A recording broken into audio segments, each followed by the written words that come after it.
இளைஞர் ஒருவரை ஆட்சியில் அமர்த்த அதிமுக, திமுக தொண்டர்கள் கட்சி பாகுபாடின்றி பாமகவை ஆதரிக்க வேண்டும் என அக்கட்சியின் நிறுவனர் ராமதாஸ் வேண்டுகோள் விடுத்துள்ளார். வேலூர் மாவட்டத்திற்குட்பட்ட ராணிப்பேட்டை மற்றும் வாணியம்பாடி சட்டமன்ற தொகுதிகளில் 3 இடங்களில் பாமகவினர் நடத்திய பொதுக்கூட்டங்களில் நிறுவனர் ராமதாஸ் கலந்து கொண்டு தொண்டர்கள் மத்தியில் உரையாற்றினார்.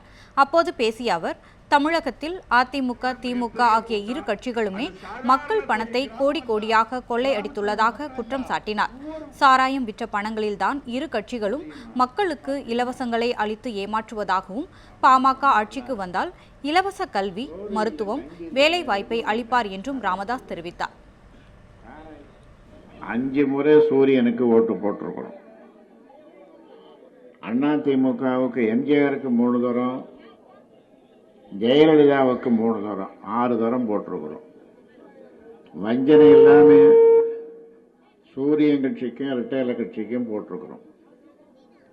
ஆனா எந்த தரம் நீங்க ஒரு நல்ல ஆட்சி வரணும், தமிழ்நாட்டில் மாற்றம் வரணும், அந்த மாற்றம் வந்தாதான் தமிழ்நாட்டுக்கு முன்னேற்றம் என்ற வகையில் நீங்கள் எல்லாம் மாம்பழத்திற்கு வாக்களிக்க வேண்டும் என்று இந்த நேரத்தில் கேட்டுக்கொள்கின்றேன்.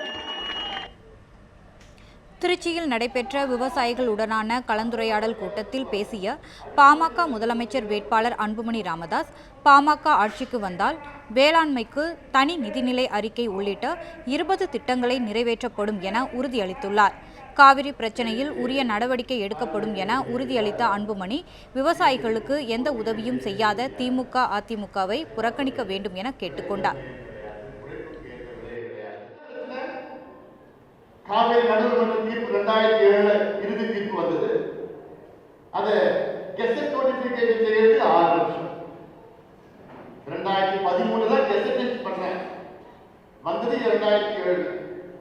கெசட் வந்ததா, அதன் பிறகு காவேரி மேலாண்மை வாரியம், காவிரி மேனேஜ்மெண்ட் போர்டு செய்யணும், கொண்டு வரலையே.